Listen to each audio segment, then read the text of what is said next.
Good morning, everybody. Happy Saturday. It's Saturday. Hello. It's the weekend. It is. Whoop, whoop. So today we're not really doing very much. All we're doing today is Pokemon hunting. So it's probably not going to be very much filming. So we thought we would just kick off today with our top 10 things that you must do at Disney. As yesterday, if you check out the video, we did a top 10 things you must not do at Disney. So today we're going through the top 10 you must.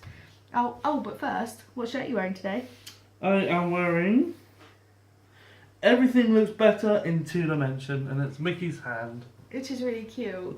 I didn't wear a Disney t-shirt today. I'm wearing a Harry Potter t-shirt that says London Borough of Islington, Grimmauld Place.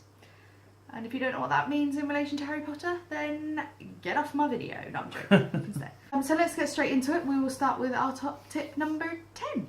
So number 10 is make sure that you go on rides while the parades are happening. If you're not too fussed, if you're not with kids, if they're not fussed, the lines are shorter for the rides when the parades are on. Or just before the parades are on as well. Yeah. So as soon as you start seeing them coming, like lining up along the street, that's the best time to get to that ride that you want to get to.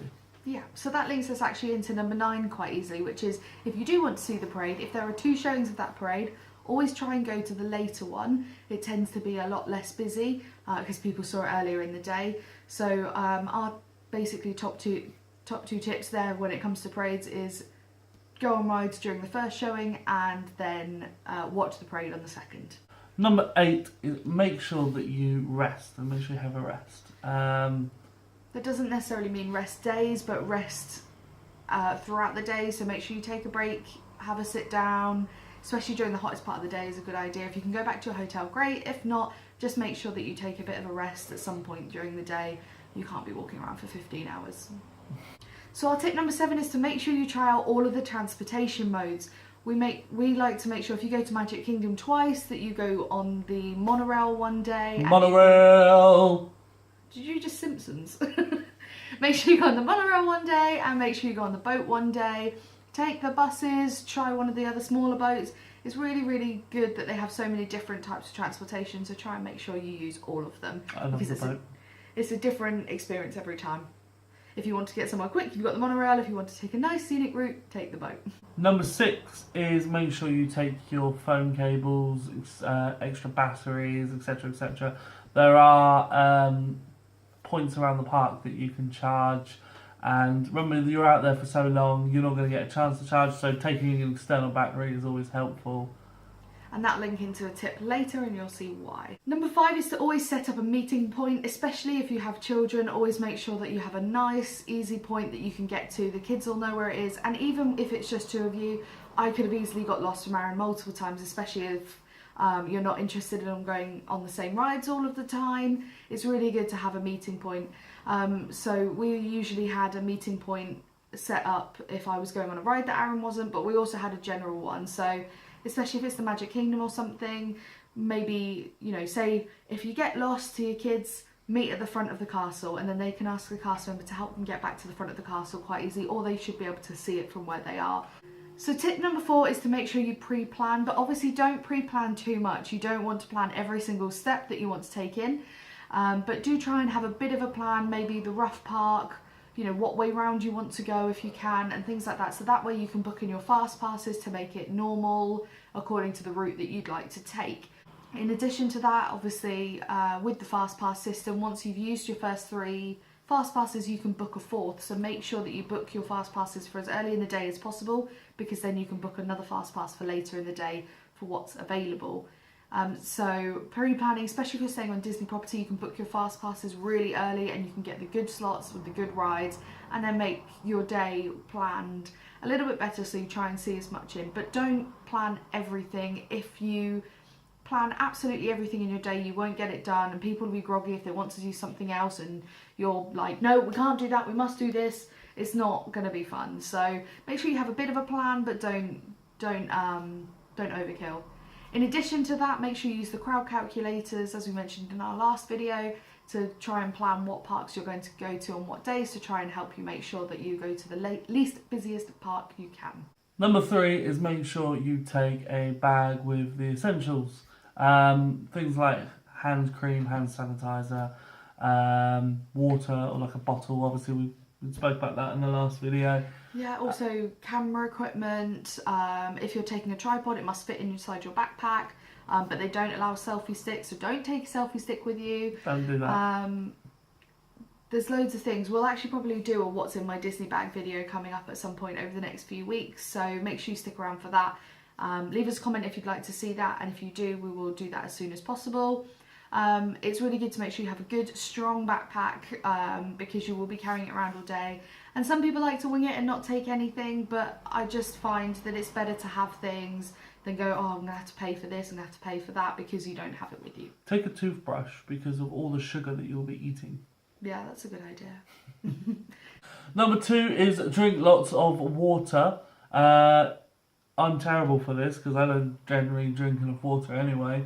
So when you're walking around parks all day, you're going to get exhausted in that heat. Numerous times where I've just suddenly got dizzy and like, oh, I haven't drunk any water. So make sure you drink as much water as you possibly can. Be a camel. Yeah, try to avoid drinking fizzy drinks in the park if you can, because that will dehydrate you more. Maybe and they generally don't taste that nice, like in that heat. Yeah, so maybe save those for when you're having dinner or something like that. Vitamin water, that sort of thing.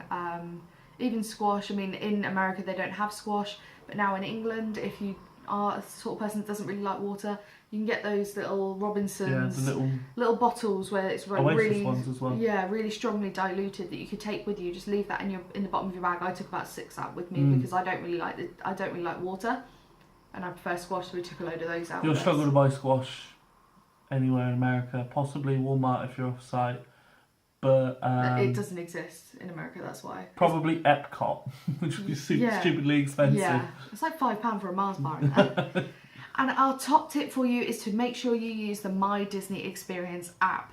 It's one of the best apps in the park, and that's why we recommend you take your external batteries with you. The reason being is you can see all the queues and the queue lengths, and you can find if there's a particular place you can't quite find, it gives you turn by turn walking instructions for where to go to get there, and it's really helpful for planning. So if you're in Fantasyland, you can check to see which rides around you have the shortest time and head for that one first, and that way you can try, your day can go better and quicker. And as I said earlier about the fast passes, once you've used your 3, you can book a 4th using the app. So it's really good to get it used and to plan your day using the My Disney Experience app. You can also book in like dining reservations and stuff with the app. And one thing that we did that I actually really, really, really liked was the photo pass. Yeah, so we had photo pass with our ticket, so if we went into either a ride or there was a cast member with a camera, they scan your magic band and then within a few minutes it appears on the app. In addition to that, when we went to Animal Kingdom, our photos, we stood in a queue for ages to meet Russell and Doug. And Russell and Doug are 2 of my favourites. I love the film Up. So we stood in the queue for ages to meet them. We got all these photos. They were brilliant because we had a really funny time with them. It was great. And then half an hour later, the photos weren't on there, and I could not find them for the life of me. It was really upsetting. And I was really upset. So I went to the guest services. They asked me what time we went to see Russell and Doug roughly. I didn't know.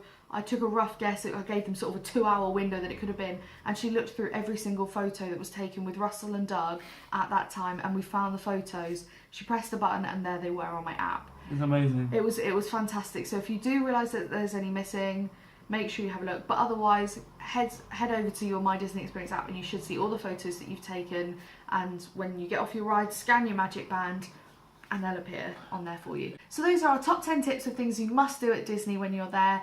What we'll be doing in the coming weeks as well is to make some more videos of top 5, potentially, maybe 10, who knows, of things you should do in each specific park. So Hollywood Studios, what you should make sure you get done while you're there, some of our favourite rides and parades and shows, and those will be coming up very soon.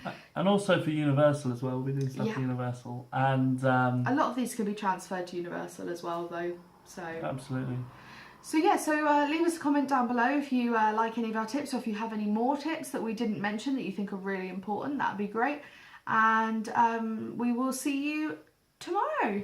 Have a lovely evening. Bye. Bye.